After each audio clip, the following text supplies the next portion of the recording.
The servant who knew the king's secret. An African folktale.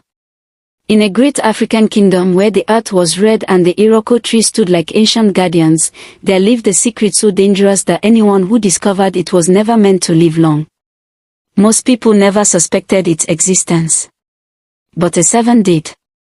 Long before the sun rose and long after it had set, the palace of King Ajimotsi remained awake. The king was feared across the land. His enemies disappeared without war. His body never weakened with age. And no sickness dared to settle in his bones.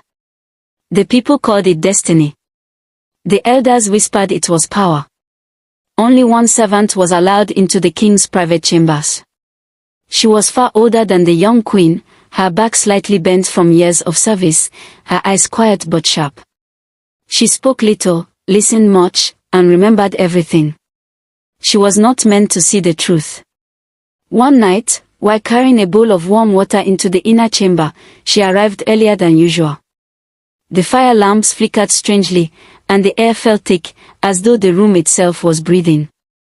Behind the curtain, the king stood naked before a carved shrine, his body painted with symbols older than the kingdom itself.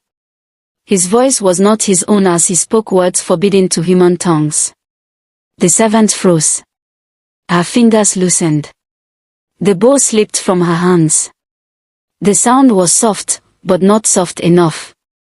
The king turned. Their eyes met. From that moment, the servant's life no longer belonged to her. From the next morning, the palace changed for her. Guards watched her steps. Conversations stopped when she entered the room. Even the walls seemed to listen. The young queen noticed first. One evening, as both women worked silently in the kitchen, grinding pepper and palm seeds, the queen spoke without lifting her eyes. "You have seen something you were not meant to see." The servant's hands trembled, but her lips remained sealed. Silence, however, is also an answer.